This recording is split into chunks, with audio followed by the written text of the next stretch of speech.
Hi,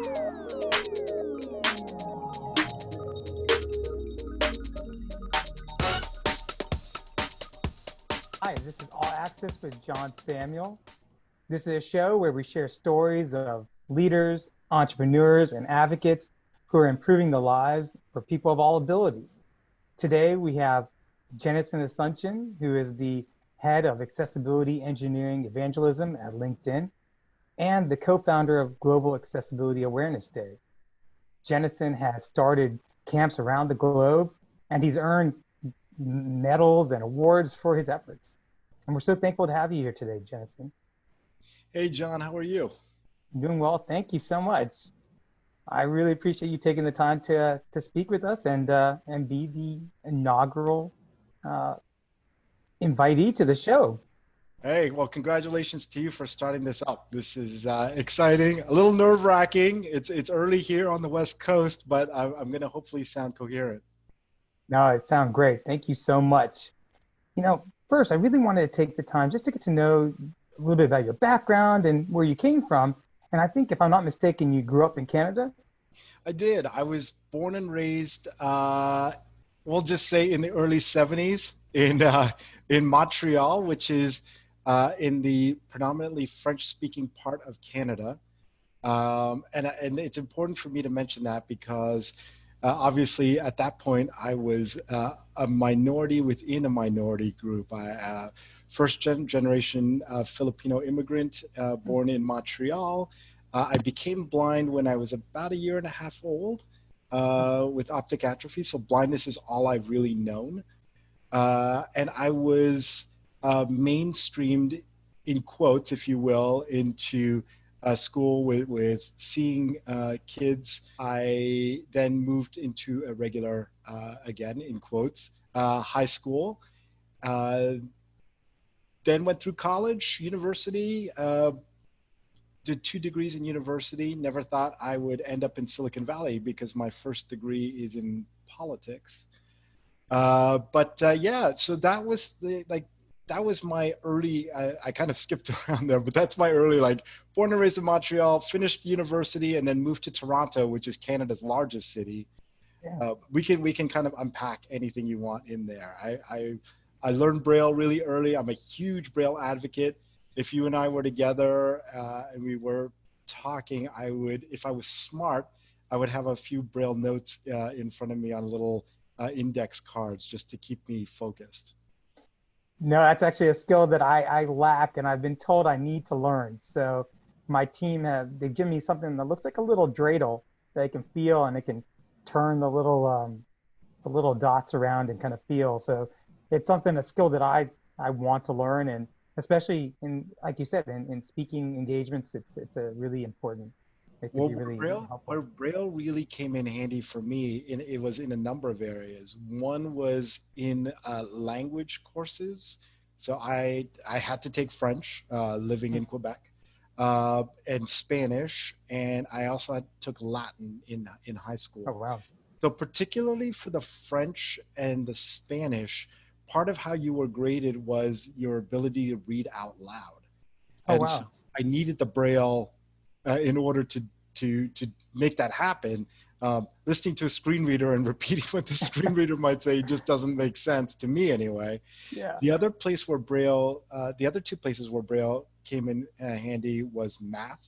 I'm not the smartest guy when it comes to math, but I need to in quote see what the equation looks like or feel it.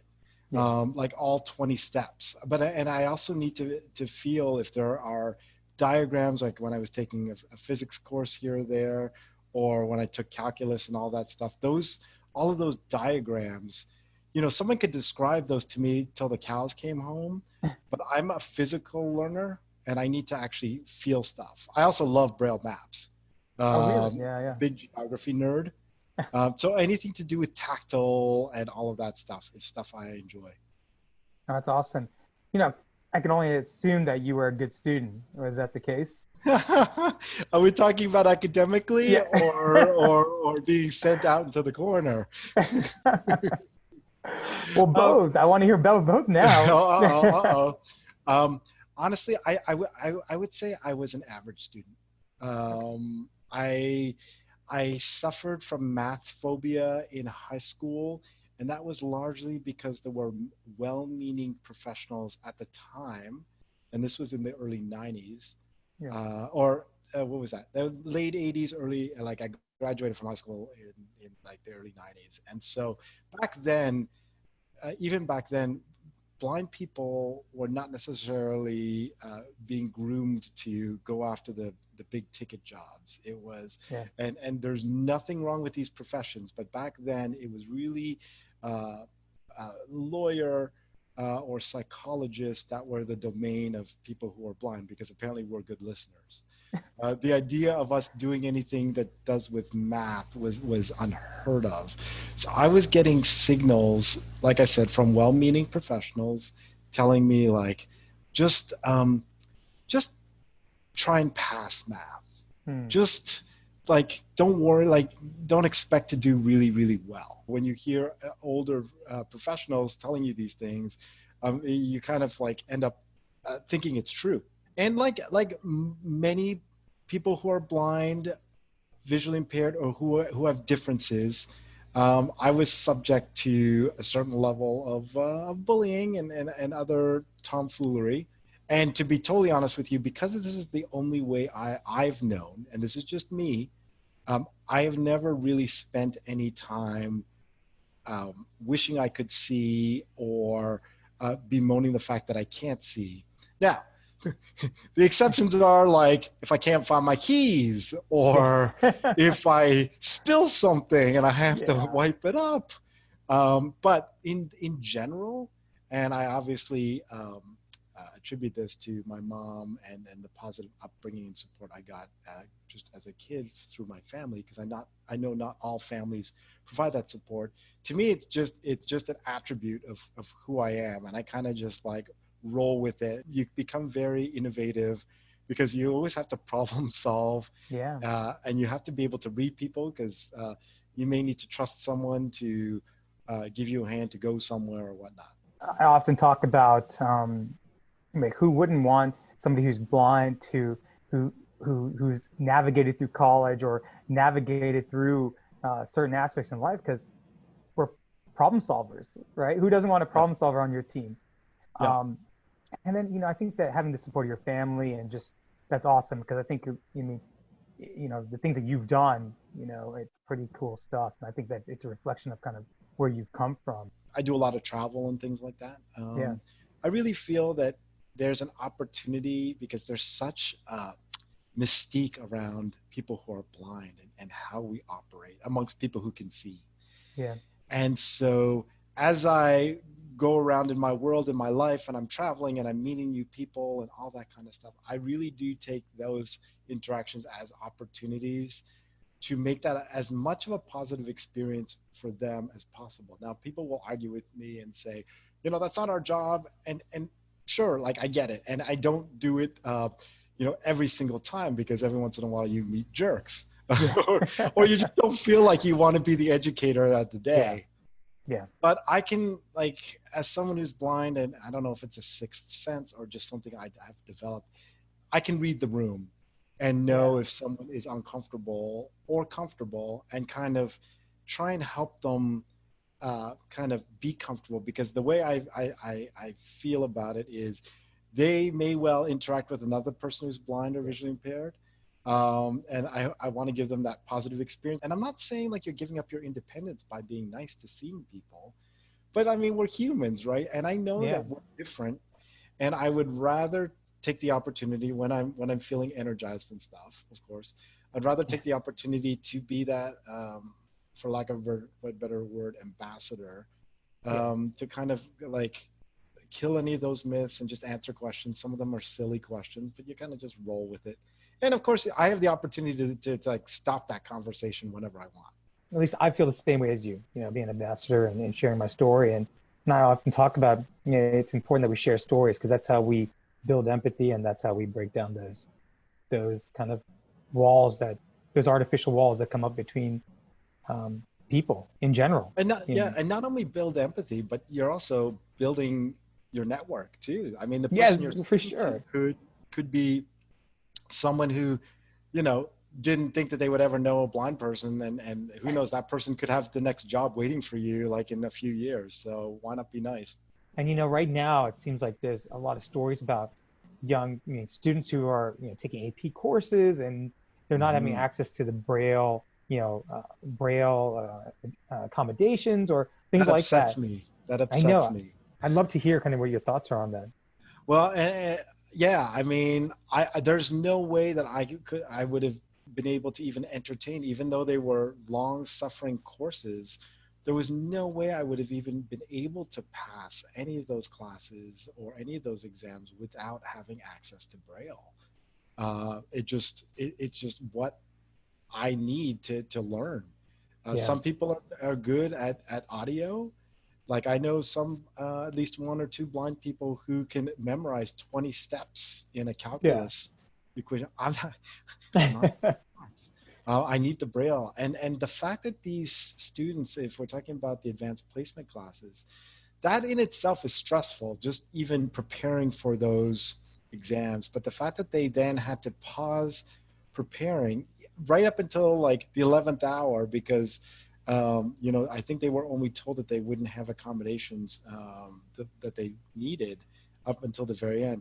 Then they had to be distracted by becoming advocates.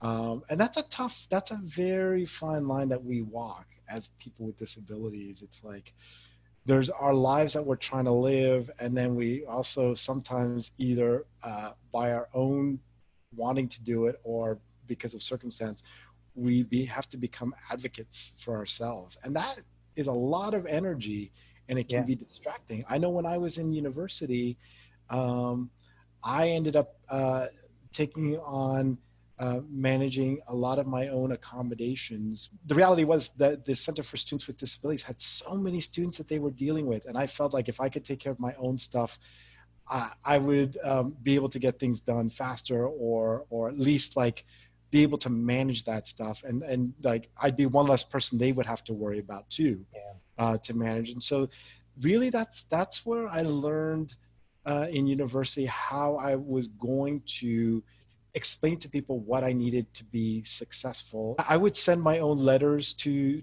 professors and explain to them that I was blind and that I would want to meet with them ahead of courses and just to talk to them because I figured that they may not have ever taught someone who's blind before. And Yeah. no two blind people are the same.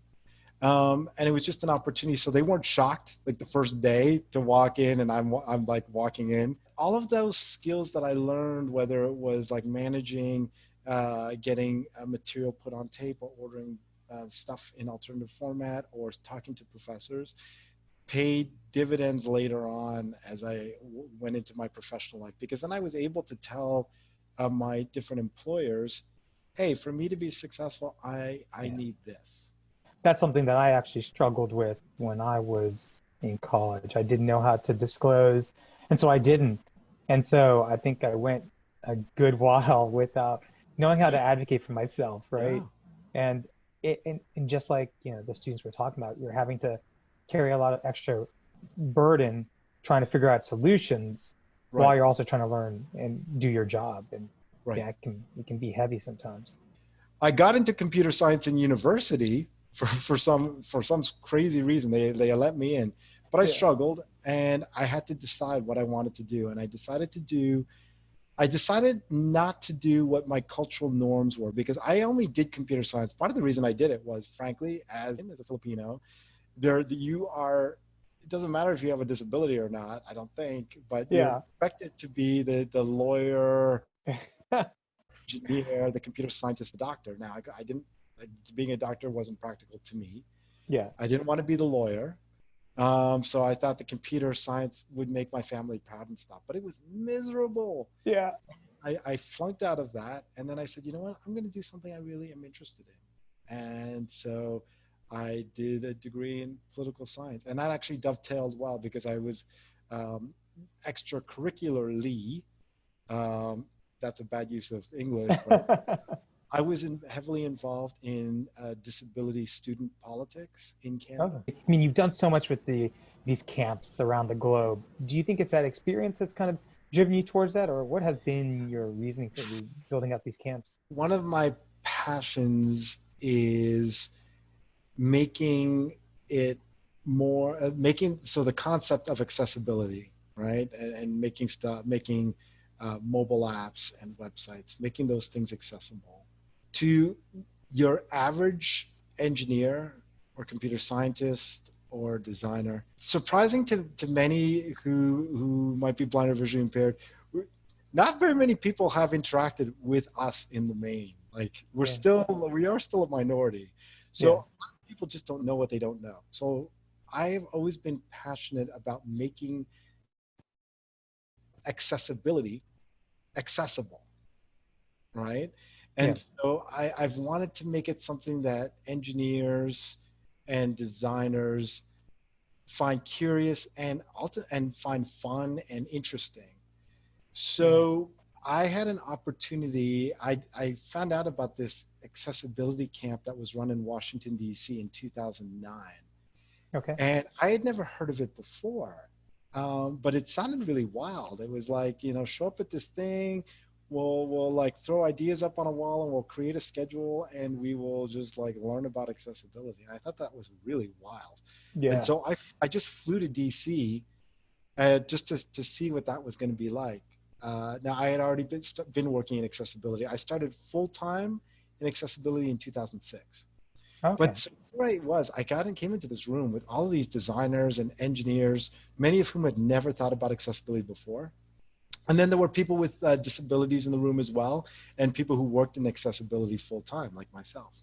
And it was just the buzz in that room was contagious. See, I'm all about these moments that totally like transform the way I think about things. But I left that event going, I want to do something like that, because that's an amazing way to get engineers and other folks interested in accessibility. Hold it on a Saturday, make it free, and provide lunch.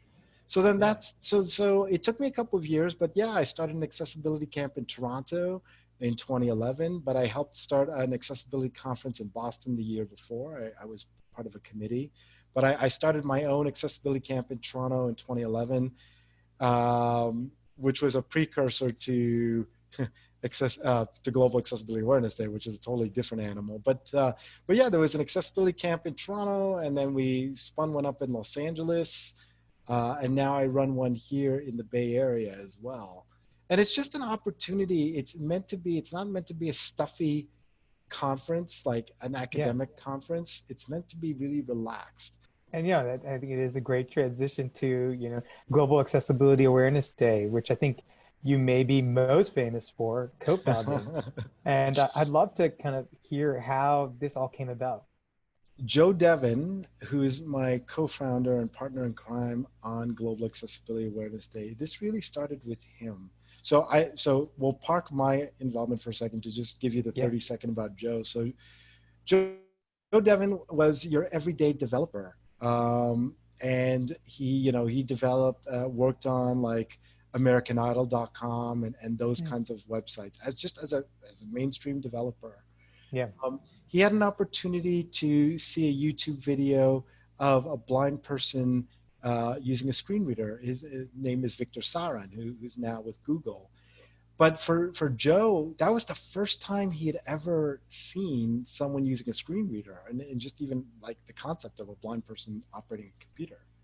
And then a few years later, his dad was starting to lose his vision and was struggling to use a bank website. And so Joe was watching his dad struggling to use this bank website. And so like any tech person, when you get angry, you start blogging. Yeah. So Joe took to a blog. This was in 2011, in November 26th, 2011. He wrote a blog post, and the headline on the blog post was something like, "Challenge accessibility needs to go mainstream." And in that blog post, he wrote all about how developers really need to understand accessibility, and at least at a minimum, they needed to understand about screen readers and whatnot. Okay, so he wrote this blog and published it. Yeah. Now, this is where I came in. So as you know, like I talked to you about the camps, and I was really interested in concepts of getting accessibility more in the mainstream and getting more engineers and other people talking about it as early as 2009, even a little earlier than that. So here I was minding my own business. So Joe lives in Los Angeles. He still does now. But here I was at home on a Saturday evening, I believe, in November in Toronto, minding my own business, and I was just trolling Twitter.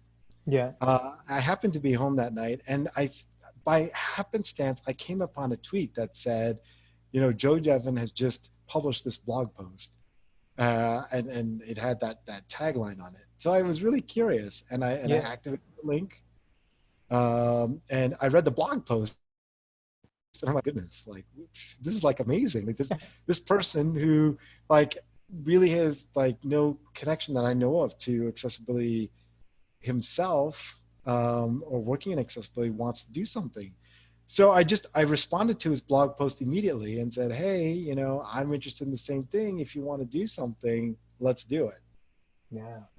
And so, fast forward from the blog post, we now the dirty little secret is Joe and I are both extraordinarily busy people, just with life and different activities we're doing. So first challenge was just getting time on our own calendars to actually get on the phone. Yeah. So we did that, and we started chatting, and we just got along and all that kind of stuff. It turns out, he was actually also Canadian born, Oh, but really? now living in Los Angeles. So anyway, we talked and we said, okay, do we want to do this? And we're like, yeah, let's see. Well, we didn't think it was going to take off at all. And so we randomly chose, I think Joe may have proposed a date, or he may have said, let's choose a date in his blog post. But then like we said, okay, let's do May 9th. Let's just arbitrarily choose that date. Yeah. And so we chose the date. And then literally for that first event, we just, like both of us, for better, for worse, know people like just through our travels. And so here I was just emailing friends of mine who worked in accessibility, telling them about this crazy idea and we wanted to do it, and would they get involved because it's a global accessibility awareness. Yeah. Anyway, we started, I think, with 16 public in-person events that we know of and a few events online. And I refuse to mention any of them because as soon as you start listing, you're going to forget. Yeah. But there were a lot of people from around the world who really took part in it, which I'm really grateful for. To like fast forward to like last year, where we had over 100 in-person events in multiple languages. And the goal of Global Accessibility Day is really just to spend that day focused on raising awareness on digital access and inclusion by and for people with disabilities. I mean, there's outside of people who are blind and visually impaired, there's like, including us, there's like over 1 billion. And that's a conservative number because there are certain cultures where certain disabilities and impairments are not recognized. Yeah. So we wanted to just cause that conversation to happen. And here we are at our 9th anniversary. We never, honestly, and I at least myself, I will go to my grave saying that I never thought it would take off. Yeah. And there's so many things that are happening that Joe and I only find out about later, like after the fact, because people don't necessarily like let us know, and they don't have to, but they're just doing their own thing. But it's just one of these crazy things. And then, so by the way, so we moved it from May 9th, and we said, okay, let's just move it instead of a specific date. Let's just say it'll always be the 3rd Thursday of May.